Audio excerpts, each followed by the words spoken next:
اللہ کا کلام پڑھایا رسول نے، اصحاب باصفا کو لکھایا رسول نے، قرآن کے حرف حرف کی تقسیم ہو گئی، تمثیل ہر عمل کو بنایا رسول نے۔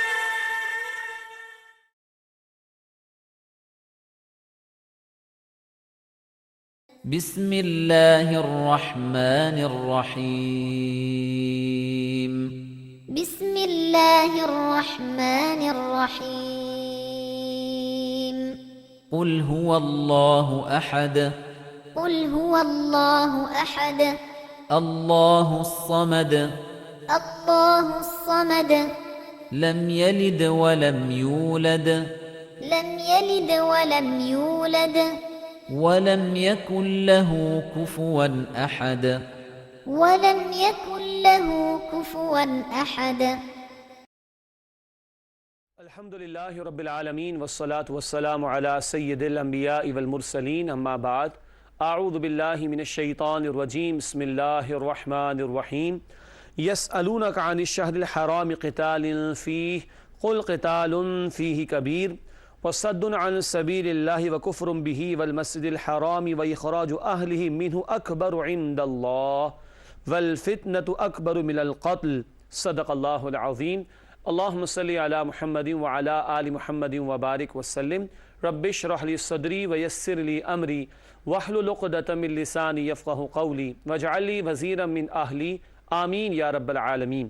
ناظرین کرام، السلام علیکم ورحمۃ اللہ وبرکاتہ۔ پروگرام بصیرت القرآن میں خوش آمدید۔ الحمدللہ آج پروگرام نمبر 58 آپ کی خدمت میں پیش کر رہے ہیں۔ آج انشاءاللہ ہم سورۃ البقرہ کی 2 آیات، آیت نمبر 217 اور 218 کا مطالعہ کریں گے۔ حسب معمول قاری سلمان صاحب نے ان آیات کی تلاوت کے ذریعے قرآن کے اس پروگرام کا باقاعدہ آغاز فرما دیا ہے۔ ہمارے نوجوان ساتھی بھی ہمیشہ کی طرح ہمارے اسٹوڈیوز میں موجود ہیں، قرآن اکیڈمی سے بھی تعلق رکھتے ہیں اور شہر کی چند یونیورسٹیز سے بھی ان کا تعلق ہے۔ السلام علیکم ورحمۃ اللہ وبرکاتہ۔ وعلیکم السلام ورحمۃ اللہ وبرکاتہ۔ خیریت سے آپ لوگ؟ الحمدللہ۔ ناظرین کرام، سب سے پہلے ہم سب کی یاد دہانی اور ترغیب و تشویق کے لیے ایک مبارک فرمان نبی پاک صلی اللہ علیہ وسلم کا، آئیے قرآن سیکھیں۔ فرمان نبوی صلی اللہ علیہ وسلم، اس قرآن میں تمہارے مسائل کا حل موجود ہے۔ جامع ترمذی کی روایت ہے، مسائل تو آج بھی بہت سارے ہیں، اور 1400 برس پہلے نبی اکرم صلی اللہ علیہ وسلم فرمائے اس قرآن حکیم میں تمہارے مسائل کا حل موجود ہے۔ کیوں؟ یہ قرآن اللہ کی طرف سے ہدایت نامہ ہے، اور اللہ کل علم بھی رکھتا ہے اور کل قدرت بھی رکھتا ہے۔ اس نے جو کچھ رہنمائی ہمیں عطا فرمائی، اسی میں یقیناً ہمارے مسائل کا حل بھی موجود ہوگا۔ بات آگے بڑھاتے ہیں اور آج کی زیر مطالعہ آیات کا ترجمہ کرتے ہیں۔ سورۃ البقرہ آیت نمبر 217 اور 218 آج ہماری زیر مطالعہ ہے۔ آئیے ان کا ترجمہ سمجھتے ہیں۔ ارشاد ہوا، اے نبی صلی اللہ علیہ وسلم، وہ آپ سے پوچھتے ہیں کہ حرمت والے مہینے میں جنگ کرنا کیسا ہے؟ آپ فرمائیے کہ اس ماہ میں جنگ کرنا بڑا گناہ ہے، لیکن اللہ کی راہ سے روک دینا اور اس کے ساتھ کفر کرنا اور مسجد حرام سے روک دینا اور اس میں بسنے والوں کو نکال دینا، اس سے بھی بڑے گناہ ہیں اللہ کے نزدیک، اور فتنہ و فساد قتل سے بھی بڑا گناہ ہے، اور ہمیشہ لڑتے رہیں گے تم سے کافر، یہاں تک کہ پھیر دیں تمہیں تمہارے دین سے، اگر ایسا کر سکیں۔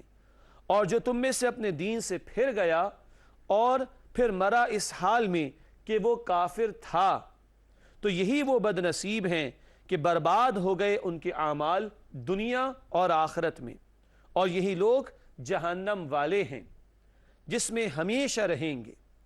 بے شک جو لوگ ایمان لائے اور جنہوں نے ہجرت کی اور جہاد کیا اللہ کی راہ میں، یہی وہ لوگ ہیں جو امید رکھتے ہیں اللہ کی رحمت کی، اور اللہ بہت بخشنے والا، ہمیشہ رحم فرمانے والا ہے۔ ناظرین کرام، الحمدللہ سورۃ البقرہ آیات 217 تا 218 کا ترجمہ ہمارے سامنے آ گیا ہے۔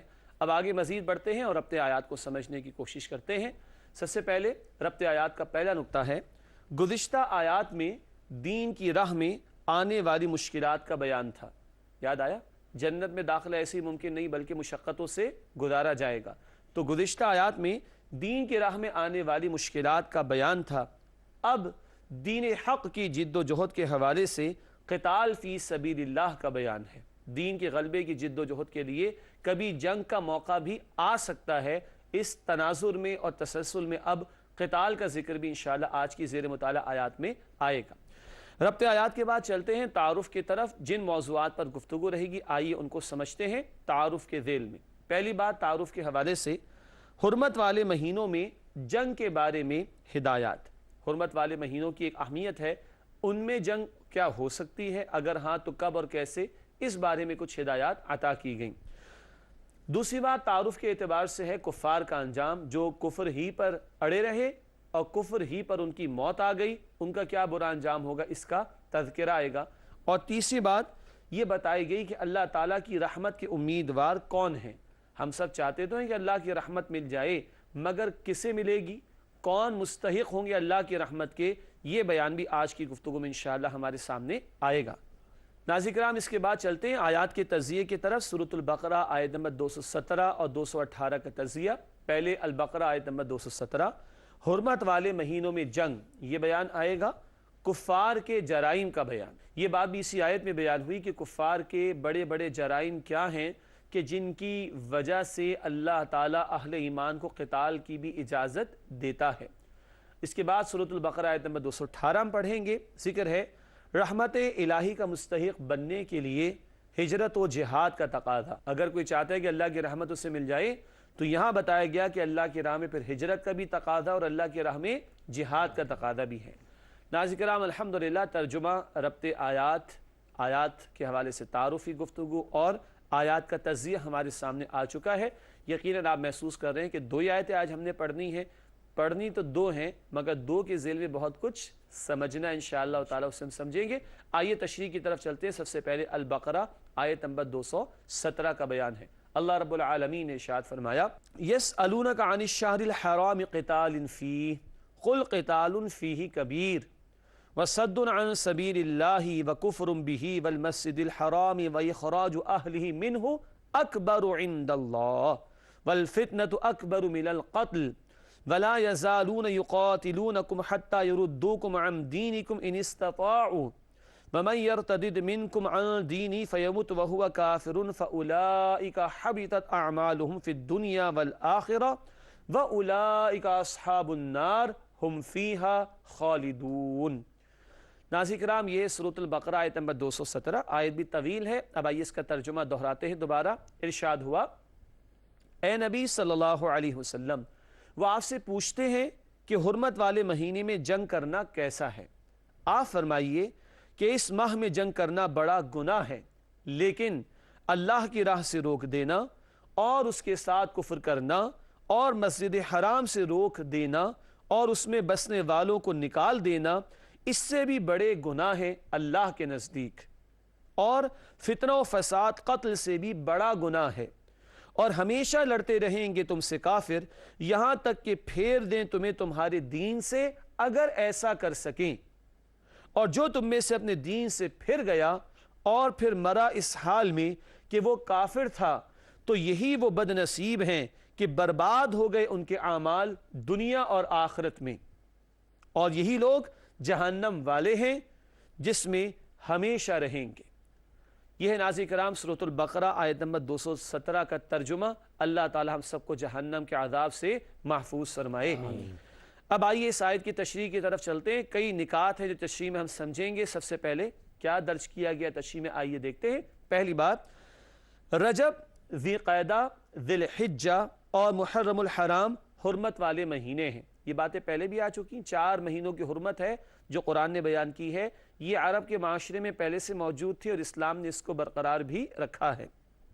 تو 4 مہینے حرمت والے عربوں کے ہاں بھی معروف تھے، اسی حرمت کو اسلام نے بھی برقرار رکھا ہے۔ اگلی بات، دین اسلام نے بھی ان مہینوں کی حرمت برقرار رکھی ہے۔ یہ تفسیر علماء نے تفاسیر میں بیان فرمائی کہ اس کے تسلسل کو قرآن نے بھی، دین نے بھی برقرار رکھا ہے۔ اگلی بات، پس منظر ایک ہے اس آیت کے ذیل میں جس کو ہم شان نزول کہتے ہیں۔ ناظرین کرام، اس اصطلاح سے واقف تو ہیں کہ کسی آیت کے ریولیشن کا بیک گراؤنڈ کیا ہے، کوئی آیت نازل ہوئی تو وہ حالات کیا تھے، وہ واقعات کیا تھے، وہ پس منظر کیا تھا، اسے ہم کیا کہتے ہیں؟ شان نزول۔ تو شان نزول بھی اس ایک آیت کا بیان کیا ہے مفسرین نے، اس کی طرف اشارہ کر رہے ہیں۔ اگلے نقطے میں لکھا ہے مسلمانوں اور مشرکین کی ایک جھڑپ میں ماہ رجب کی پہلی تاریخ کو ایک مشرک مارا گیا۔ نوٹ کیجئے گا غزوہ بدر سے پہلے بھی کچھ معرکے ہیں مختصراً، غزوہ بدر سے پہلے کچھ ایکسپیڈیشن سے کچھ مہمات ہیں، 8 مہمات سیرت نگاروں نے نقل کی ہیں غزوہ بدر سے پہلے۔ غلط فہمی ہے کہ غزوہ بدر سے پہلے کچھ بھی نہیں ہوا، نہ پوری تیاری کرائی گئی اور 8 مہمات روانہ ہوئیں، 4 میں خود نبی کریم صلی اللہ علیہ وسلم شریک تھے۔ ایسی مہم جس میں نبی کریم صلی اللہ علیہ وسلم شریک ہوں اس کو کیا کہتے ہیں؟ غزوہ کہتے ہیں۔ کیا کہتے ہیں؟ غزوہ۔ تو 4 غزوات ہیں بدر سے پہلے جس میں آپ خود شریک ہوئے، باقاعدہ جنگ نہیں ہوئی لیکن شریک ہوئے، اور 4 وہ ہیں جن کو سرایا کہتے ہیں۔ سریہ واحد ہے، سرایا اس کی جمع، وہ مہم جس میں آپ صلی اللہ علیہ وسلم نے کسی صحابی کو روانہ کیا امیر بنا کر، اس مہم کو کیا کہتے ہیں؟ سریہ کہتے ہیں، اور سریہ کی جمع سرایا۔ 8 مہمات ہیں بدر سے پہلے۔ ایسی ایک مہم میں صحابہ کرام تشریف لے گئے اور ایک جھڑپ ہو گئی اور ایک مشرک مارا گیا۔ مسلمانوں کو غلط فہمی تھی کہ رجب کا مہینہ ابھی شروع نہیں ہوا اور پچھلے مہینے کی آخری تاریخ ابھی جاری ہے، لیکن رجب کی پہلی تاریخ ہو چکی تھی۔ مغالطہ تھا، غلط فہمی تھی، اس پر ایک پہاڑ بنا دیا گیا رائے کا۔ اگلا جملہ لکھا ہے اسی حوالے سے، مشرکین، کفار اور منافقین نے طوفان مچا دیا۔ یہ کیا بات ہے بھائی؟ حرمت والے مہینے میں تم نے جنگ کر ڈالی، حرمت والے مہینے میں تم نے ایک بندہ ہمارا مار ڈالا، ایک شخص کو قتل کر ڈالا۔ یہ اعتراض اور طوفان بدتمیزی انہوں نے برپا کیا۔ اللہ تعالیٰ نے جواب عطا فرمایا، یہ جواب ہے اس آیت میں کہ تم کہتے ہو کہ ایک شخص قتل ہو گیا تو تم نے طوفان مچا دیا، جبکہ اللہ کا کفر کرنا، لوگوں کو اللہ کے دین سے روکنا، اللہ کے گھر سے نکال دینا، یہ زیادہ بڑا معاملہ اللہ کے نزدیک، اور فتنہ قتل سے بھی بڑھ کر ہے۔ یہ ہے فتنے کے حالات، یہ ہے جرائم جو اللہ رب العالمین نے ان کفار کے حوالے سے بیان فرمائے ہیں۔ چنانچہ اگلی آیت میں ہم نے یہی بات لکھی ہے، کفار کے سنگین جرائم کا بیان۔ نوٹ کیجئے گا، کفار کے سنگین جرائم کا بیان، اللہ کی راہ سے روکنا، اللہ کا کفر کرنا، مسجد حرام سے اہل ایمان کو نکالنا، یہ بڑے بڑے جرائم ہیں جو اللہ تعالیٰ کفار کے گنوا رہا ہے۔ گویا اللہ نبی پاک صلی اللہ علیہ وسلم کے صحابہ کرام کے اس عمل کی توثیق کر رہے ہیں۔ ٹھیک کیا، تم نے اتنے بڑے بڑے جرم کر رکھے ہیں، اللہ کا کفر کرنا، اللہ کے دین سے روکنا، اللہ کے گھر سے لوگوں کو بے دخل کر دینا، یہ بڑے بڑے جرائم کیے انہوں نے، ہجرت پر مجبور کیا، تبھی تو مسلمان اب کہاں آباد ہیں؟ مدینہ طیبہ میں۔ یہ جرائم اللہ تعالیٰ نے گنوا کر جواب دیا اور گویا ڈیفینڈ کیا ہے صحابہ کرام کے طرز عمل کو رضی اللہ تعالی عنہم اجمعین۔ اگلی بات لکھی ہے اسی تناظر میں، فتنہ ختم کرنے کے لیے جنگ کی اجازت دے دی گئی۔ فتنہ ختم کرنے کے لیے جنگ کی اجازت دی گئی ہے۔ یہ فتنہ کیا ہے؟ اللہ کے دین سے روکنا، اللہ کے گھر سے روکنا، اللہ کے دین پر لوگ عمل کرنے کے قابل نہ رہیں، اللہ کا دین مغلوب ہو جائے، اللہ کے احکامات پامال ہونے لگے، اللہ کے احکامات کا نفاذ نہ ہو، ایسے حالات کو کیا کہتے ہیں؟ فتنہ۔ اور اس فتنے کو ختم کرنے کے لیے جنگ بھی کرنا پڑے تو کی جائے گی۔ کیوں؟ فتنہ قتل سے بھی بڑھ کر شدید معاملہ ہے، اور بڑے معاملے کو ختم کرنے کے لیے جنگ کی اجازت رب العالمین نے عطا فرمائی۔ آج دنیا ملکوں کو فتح کرنے کے لیے، دنیا کی معدنیات پر قبضہ کرنے کے لیے اگر لوگ جنگ کرتے ہیں تو اللہ رب العالمین کا دین ظلم کے خاتمے، فتنے کے خاتمے اور عدل کے نفاذ کے لیے ہمیں جنگ کا حکم دیتا ہے۔ It's very simple. اگلی بات لکھی ہے، فتنے کے حالات میں دین پر قائم رہنا مشکل ہو جاتا ہے۔ اگر باطل کا غلبہ ہو اور دین مغلوب ہو تو کیا ایمان محفوظ رہ سکے گا؟ اگر باطل کا غلبہ ہو، اللہ کا حکم نافذ نہ ہو، اللہ کا دین، اس کے احکامات امپلیمنٹ نہ کیے جاتے ہوں تو کیا ہمارا ایمان محفوظ رہ سکے گا؟ پوری زندگی میں کیا اللہ کی بندگی ہو سکے گی؟ ممکن ہی نہیں۔ ہم نے پڑھا البقرہ آیت نمبر 208 میں گزشتہ نشستوں میں، ادخلوا فی السلم کافہ، اسلام میں پورے کے پورے داخل ہو جاؤ۔ تو کیا خیال ہے، اگر اللہ کا دین نافذ نہ ہو، باطل کا غلبہ ہو، انسانوں کے قوانین جاری و ساری ہوں، تو کیا پورے دین پر عمل ہو سکے گا؟ نہیں ہو سکے گا۔ تو پورے دین پر عمل کروانا یہ اللہ چاہتا ہے کہ ہو، اس کے لیے اگر قتال تک کی نوبت کبھی آئے باطل کو ختم کرنے کے لیے تو اللہ کا دین اس کی اجازت بھی دیتا ہے، اللہ کا دین اس کا حکم بھی عطا فرماتا ہے۔ اگلی بات لکھی ہے، دین کے باغی یہی چاہتے ہیں کہ اہل ایمان دین سے پھر جائیں۔ تو دین کے باغی یہی چاہتے ہیں کہ اہل ایمان دین سے پھر جائیں، تو اللہ تعالیٰ دین کی حفاظت چاہتا ہے اور قتال کی بھی اجازت اور اس کا حکم دیتا ہے۔ اس ضمن میں اگلی بات درج کی گئی ہے تشریح کے اعتبار سے، حالت کفر میں مرنے والوں کے لیے دنیا اور آخرت میں بربادی، حالت کفر میں مرنے والوں کے لیے دنیا اور آخرت میں بربادی ہے کہ اگر کوئی کفر پر اڑا رہا اور غلبہ دین نہ ہو اور لوگ کفر پر ہی مر جائیں، یا جس نے خود اپنے لیے کفر پسند کیا حالت کفر میں جا رہا ہے، تو دنیا میں بھی عذاب ہے اور بربادی، اور آخرت میں بھی عذاب اور آخرت میں بھی بربادی ہوگی۔ ناظرین کرام، الحمدللہ سورۃ البقرہ آیت نمبر 217 کی تشریح کسی درجے میں مکمل ہوئی۔ بریک سے پہلے ہم بات کر رہے تھے سورۃ البقرہ آیت نمبر 217 کے حوالے سے۔ اب ایک اور قیمتی آیت ہے اور بڑی قیمتی ہدایات اس میں، سورۃ البقرہ آیت نمبر 218۔ آئیے مطالعہ شروع کرتے ہیں۔ رب العالمین نے ارشاد فرمایا، ان الذین آمنوا والذین ہاجروا وجاہدوا فی سبیل اللہ اولئک یرجون رحمت اللہ واللہ غفور الرحیم۔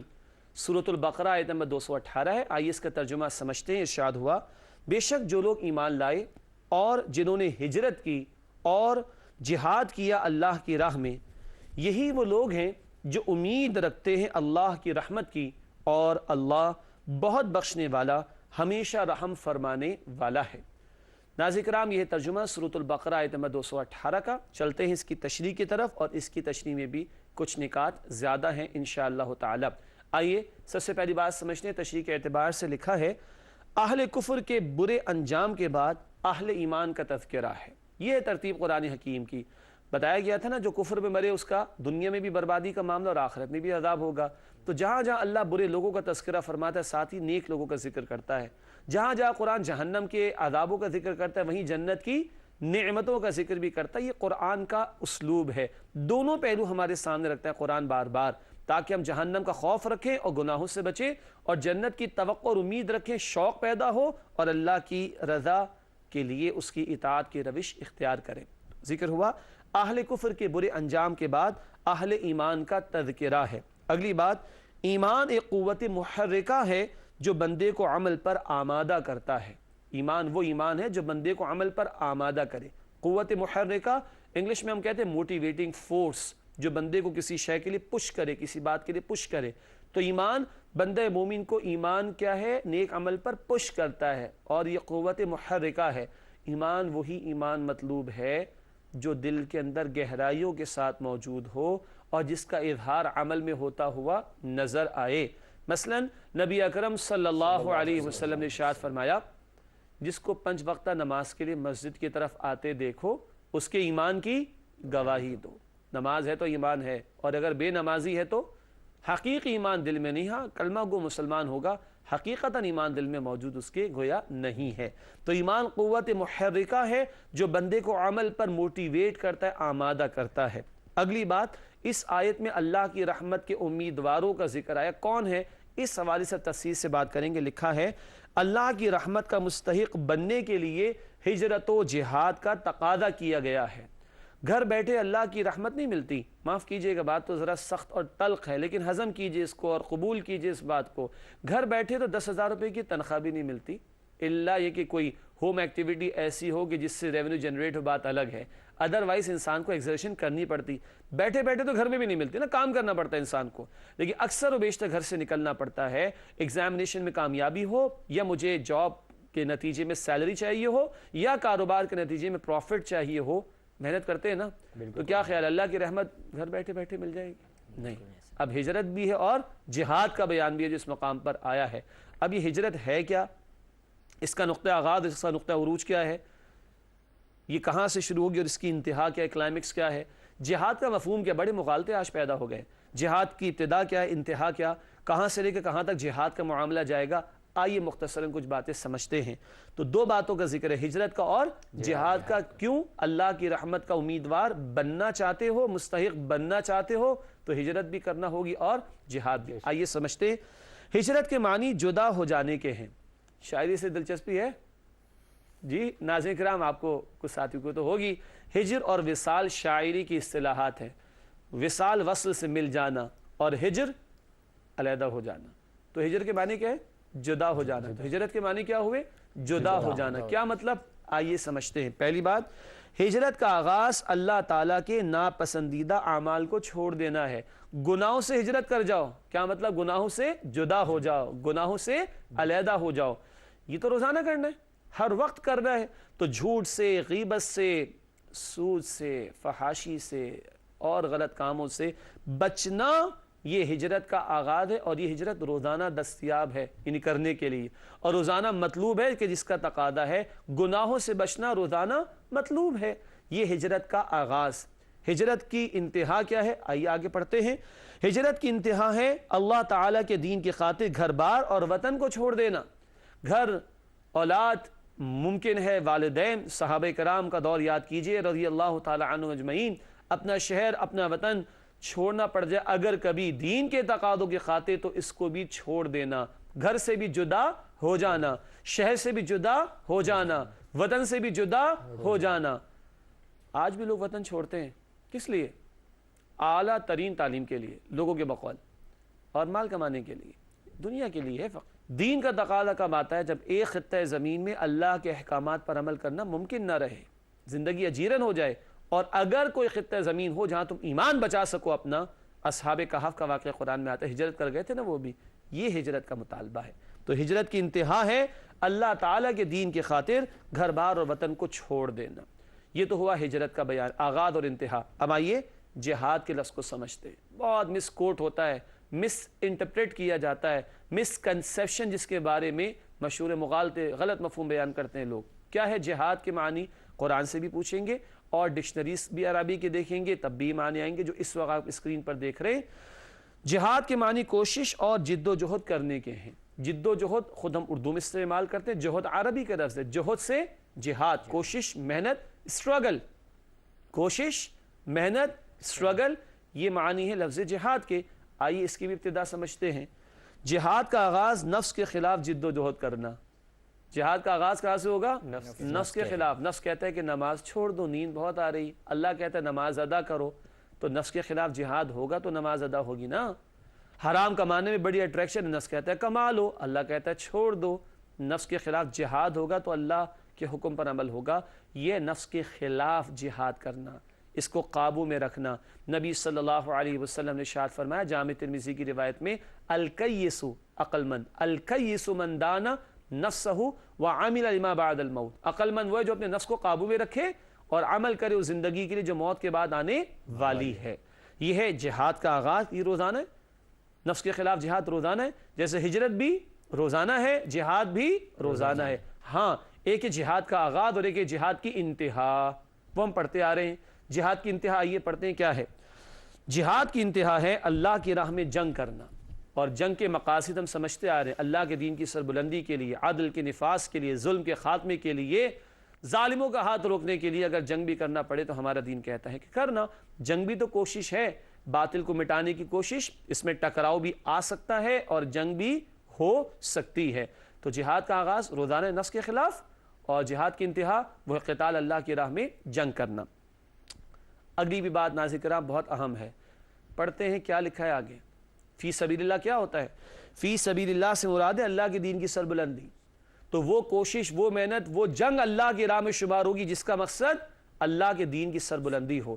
اپنی ذات پر بھی اللہ کا دین سربلند کریں, محنت کرنی جہاد ہے, اور اللہ کی زمین پر اللہ کا دین قائم اور غالب ہو, اس کے لیے اسٹرگل کی جائے گی, وہ بھی جہاد فی سبیل اللہ ہوگا. تو فی سبیل اللہ سے مراد ہے اللہ کے دین کی سربلندی. آخری بات البقرہ آیت 218 کی تشریح کے ذیل میں ہم نے لکھی ہے, وہ کوشش جہاد فی سبیل اللہ ہوگی جو اللہ کے دین کی سربلندی کے لیے ہو, جس کی وضاحت ابھی آپ کے سامنے رکھی گئی.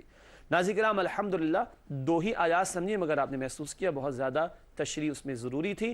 البقرہ آیت 217 اور 218 کا مطالعہ مکمل ہوا. چلتے ہیں ہمارے نوجوان ساتھیوں کی طرف اور پوچھتے ہیں کہ آج یہ ہم سے کیا سوالات کر رہے ہیں. جی فرقان بھائی. حرمت والے مہینوں میں جنگ کرنا آج کے دور میں اپلیکیبل ہے یا نہیں ہے؟ یعنی اس کی حرمت ہے کہ نہیں؟ حرمت ہے. ماشاءاللہ اچھا سوال ہے, اور اس سے ایک اور بات بھی ہم سمجھیں گے. حرمت والے مہینے جیسے کہ بتایا کہ رجب, ذی القعدہ, ذی الحجہ, محرم, یہ زمانے جاہلیت میں بھی محترم تھے. وہ بھی حج اور عمرے کے ایام ہوتے تھے تو لوگ لحاظ رکھتے تھے. اسلام نے بھی لحاظ رکھا, جنگ کو منع کر دیا, اینڈ سو آن. اور یہ حرمت آج بھی برقرار ہے. اب مسئلہ یہ کہ آج مسلمانوں کے ملکوں میں جنگیں ہو رہی ہوتی، رجب میں بھی ہو رہی ہوتی، ذی قعدہ میں بھی ہو رہی ہوتی، ذی الحجہ میں بھی ہو رہی ہوتی، یہ حرام ہے۔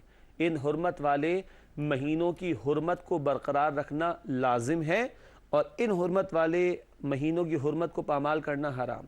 اور انہی حرمت والے مہینوں میں ہم جھوٹ بھی بولیں، غیبت بھی کریں، ناپتول میں کمی بھی کریں، سود کا معاملہ بھی کریں، یہ کتنے جرائم حرمت والے مہینوں میں بھی ہو رہے ہیں۔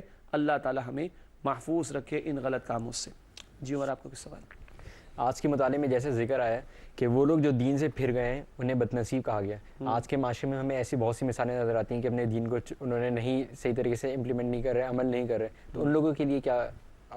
بڑا اہم سوال بھی ہے، عملی بھی ہے، اور تھوڑا نازک مسئلہ بھی ہے۔ ایک ہے کھلے کفار، کون؟ کھلے کافر، جو نبی پاک صلی اللہ علیہ وسلم کی رسالت کو تسلیم ہی نہ کریں، وہ تو پکے کافر ہیں، دنیا میں بھی عذاب اور آخرت میں بھی عذاب۔ جو آپ نے سوال کیا وہ مسلمان معاشروں کے حوالے سے، تو ایک ہے عقیدے کا کافر ہونا، وہ تو کھلے کافر ہیں، ظاہر بات ہے جہنم کی آگ میں ہوں گے۔ ایک ہوتا ہے عملی طور پر ایسے اعمال کرنا جو کفری روش ہو۔ حدیث پاک میں آتا ہے من ترک الصلاۃ متعمدا فقد کفر، جس نے جان بوجھ کے نماز ترک کر دی وہ کفر کر چکا۔ ناظرین سنیے، جان بوجھ کر جس نے نماز ترک کر دی وہ کفر کر چکا۔ مگر کیا ہم مسلمانوں کے معاشرے میں بے نمازی کا جنازہ ادا کرتے ہیں نا، کیونکہ ہم اس کو مسلمان مانتے ہیں۔ ہے بڑا برا کام، بے نمازی سے بڑا سخت عذاب اس کو دیا جائے گا، بڑا سخت سوال بھی ہوگا اور بہت سخت عذاب بھی ہوگا اس کو۔ تو جو مسلمان ہو کر اللہ کی شریعت پر عمل نہیں کرتے، عذاب ان کو بھی ہوگا اگر وہ توبہ نہ کرے۔ جہنم، استغفر اللہ، کبھی مال حرام کے بارے میں بتایا کہ وہ جہنم میں ہوگا، کبھی سود کے بارے میں بتایا کہ اس کا لین دین کرنے والا جہنم میں ہوگا۔ تو یہ مسلمانوں کا معاملہ، جو اللہ اور اللہ کے رسول علیہ السلام کو مانتے تو ہیں مگر ان کی مانتے نہیں ہیں، ڈرنا چاہیے کہ اللہ کی پکڑ ہمارے لیے نہ ہو جائے جو ایسے عمل کرنے والے ہوں۔ جی نوید بھائی، آپ کا سوال؟ حرمت کے مہینوں کے بارے میں ہم اکثر پڑھتے ہیں، اس کا تصور ذرا تفصیل سے بیان فرما دیجئے۔ حرمت کے مہینوں کا تصور اور تفصیل سے واضح فرما دیں۔ زمانے جاہلیت میں کیا ہوتا، ان مہینوں میں رجب کا مہینہ معروف تھا عمرے کے لیے ایک رائے کے مطابق، اور ذی قعدہ، ذی الحجہ اور محرم کے 3 مہینے لگاتار جو کنزیکٹیو ہیں یہ حج کے لیے تھے۔ طویل سفر ہوتا تھا نا جانوروں پر، ایک مہینہ آنے کا، ایک مہینہ جانے کا، درمیان میں حج کے ایام جو ذی الحجہ میں ہوتے، تو یہ 3 مہینے کم و بیش لگتے تھے۔ تو عمرہ اور حج اللہ کے گھر تک آنے کا معاملہ ہوتا تو وہ لوگ جنگ چھوڑ دیا کرتے تھے، سیز فائر ہو جاتا تھا، اور ایک دوسرے کے خلاف کوئی جنگ نہیں کرتے تھے، لوٹ مار نہیں کرتے تھے، حتیٰ کہ باپ کے قاتل کو بھی ہاتھ نہیں لگاتے تھے۔ ان کے ہاں بھی حج اور عمرے کے حوالے سے احترام موجود تھا، تو یہ اس طرح سیز فائر ہو جاتا تھا، لوٹ مار نہیں ہوتی تھی، قتل و غارت گری نہیں ہوتی تھی۔ یہ حرمتیں آج بھی برقرار ہے۔ دیکھ لینا چاہیے کہ کوئی حاجیوں کو تنگ تو نہیں کرتا، آج عمرہ کرنے والوں کو، حج پہ جانے والوں کو راستے تو نہیں روکتا۔ تو یہ حرمت کی کچھ تفصیل ہے جس کو اسلام نے بھی برقرار رکھا ہے۔ ناظرین کرام، الحمدللہ تینوں سوالات ایک ساتھی نے کیے اور جوابات آپ کی خدمت میں پیش کیے گئے۔ پروگرام کا آخری حصہ ہے، چلتے آخری چند سیگمنٹس کی طرف۔ سب سے پہلے قرآنی معلومات کا بیان۔ آج کا نقطہ جو زیر گفتگو ہے وہ ہے دور نبوی صلی اللہ علیہ وسلم اور دور صحابہ میں آیات، سورتوں اور منزلوں کا تعین ہو چکا تھا۔ گزشتہ پروگرام سے ہم نے کچھ اور باتیں بھی کی ہیں مکی مدنی صورتوں کے بارے میں۔ آج یہ ایک اہم نقطہ ہے، آیات کا تعین، صورتوں کا تعین اور منزلوں کا تعین دور نبوی صلی اللہ علیہ وسلم میں ہو چکا تھا۔ بہت پہلے ہم پروگرام سے پیش کر چکے ہیں، آیات کی تعداد ہے 6236۔ آپ سمجھ رہے ہیں میں کیوں مسکرا رہا ہوں؟ مشہور ہے 6666، حالانکہ ایسا نہیں۔ آیات 6236، صورتیں 114 اور منزلیں 7 ہیں۔ 6236 آیات، 114 صورتیں اور 7 منزلیں قرآن حکیم میں ہیں۔ آگے بڑھتے ہیں اور حاصل مطالعہ کی طرف چلتے ہیں۔ چند باتیں۔ سب سے پہلی بات، حرمت والے مہینے میں کفار سازش کریں تو جنگ کی اجازت دی گئی ہے۔ صحابہ کرام سے وہ ایک معاملہ ہو گیا، اللہ نے ڈیفینڈ کی، یہ بھی کریں تم بھی کرنا ان کے خلاف، یہ ٹیٹ فار ٹیٹ والی بات ہے، اللہ نے اجازت دے دی۔ دوسری بات، کفر و ظلم اور فتنے کے خاتمے کے لیے جنگ کا حکم دیا گیا ہے۔ کفر کا خاتمہ ہو جائے، ظلم کا خاتمہ ہو جائے، فتنے کا خاتمہ ہو جائے۔ کفر سے مراد ہے کافروں کا نظام، ورنہ کوئی کافر رہنا چاہے تو اس کا چوائس ہے، لیکن کفر کا نظام اللہ کے قابل قبول نہیں، فتنہ اللہ کے قابل قبول نہیں، کہ ان سب کے خاتمے کے لیے جنگ کا حکم دیا گیا ہے۔ تیسری بات حاصل مطالعہ میں، رحمت الہی کے حصول کے لیے ہجرت و جہاد فی سبیل اللہ ضروری ہیں، جن کی تفصیل ہمارے سامنے آ چکی ہے الحمدللہ۔ ناظرین کرام آگے بڑھتے ہیں اور جائزے کی طرف چلتے ہیں، چند سوالات جائزے کے اعتبار سے۔ پہلا سوال، کیا ہم گناہوں سے بچنے کا شعوری طور پر اہتمام کرتے ہیں؟ جہاں نیکیاں کرنی ہیں وہاں گناہوں سے بھی بچنا ہے، اور شعوری طور پر، جیسے کہ ایک سوال آ گیا تھا، آج بھی مسلمان دین سے پھر جاتے ہیں، بے عملی کرتے ہیں، تو بے عملی کا انجام تو بڑا برا ہوگا، تو کیا ہم گناہوں سے بچنے کا شعوری طور پر اہتمام کرتے ہیں؟ دوسرا سوال آج جائزے کے اعتبار سے، کیا ہم باطل کے خاتمے کے لیے جد و جہد کر رہے؟ آج اللہ کا دین تو مغلوب دکھائی دیتا ہے، وہ دین جو بڑی شان سے نکلا تھا وطن سے، پردیس میں وہ آج غریب الغربا ہے۔ کوئی محنت ہم کر رہے ہیں ذہن سازی کی، دعوت دین کو پھیلانے کی، غلبہ دین کی جد و جہد کی؟ ہاں یا نہ؟ ہم سب کو سوچنا چاہیے، اور اگر نہ تو کل ہم کیا جواب دیں گے، اور اگر ہاں تو اللہ کا شکر ادا کریں اور مزید کی توفیق مانگیں۔ ناظرین کرام آخری دو باتیں گزشتہ سوال کا جواب سب سے پہلے آپ کے سامنے پیش کرتے ہیں۔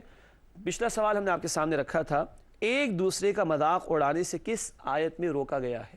ایک دوسرے کا مذاق اڑانے سے کس آیت میں روکا گیا ہے؟ یہ ہے سورۃ الحجرات آیت نمبر 11۔ سورۃ الحجرات آیت نمبر 11 آپ کو ہم نے کل ہنٹ بھی دی تھی 26 پارے کی۔ کہا گیا ایمان والوں، مردوں سے کہا گیا ایمان والے مرد مردوں کا مذاق نہ اڑائیں، ممکن ہے جن کا وہ مذاق اڑا رہے ہیں وہ ان سے بہتر ہوں، اور عورتیں عورتوں کا مذاق نہ اڑائیں، ممکن ہے کہ جن کا مذاق اڑایا جا رہا ہے وہ بہتر ہوں مذاق اڑانے والیوں سے۔ تفصیل آپ تفاسیر میں دیکھ سکتے ہیں۔ آج کا سوال نوٹ کیجئے گا، بہت اہم سوال ایک اور، یتیم کا مال ہڑپ کرنے والے اپنے پیٹ میں جہنم کی آگ بھر رہے ہیں۔ یتیم کا مال ہڑپ کرنے والے اپنے پیٹ میں جہنم کی آگ بھر رہے ہیں، کس آیت میں یہ ذکر آیا ہے؟ انشاءاللہ اگلے پروگرام میں جواب دیں گے۔ چلیے سورہ نساء میں تلاش کر لیجئے گا، ابتدائی 100 آیات میں، آسان ہو گیا نا، سورہ نساء کی ابتدائی 100 آیات میں تلاش کر لیجئے گا، جواب انشاءاللہ آپ کو مل جائے گا۔ ناظرین کرام اسی کے ساتھ ہمارے پروگرام کا وقت مکمل ہوتا ہے۔ آپ تمام ساتھیوں کو بہت شکریہ، جزاکم اللہ خیرا کثیرا۔ ناظرین کرام اپنی دعاؤں میں ہم سب کو یاد رکھیے گا، انشاءاللہ اگلے پروگرام میں آپ سے ملاقات ہوتی ہے۔ وآخر دعوانا ان الحمد للہ رب العالمین، والسلام علیکم ورحمۃ اللہ وبرکاتہ۔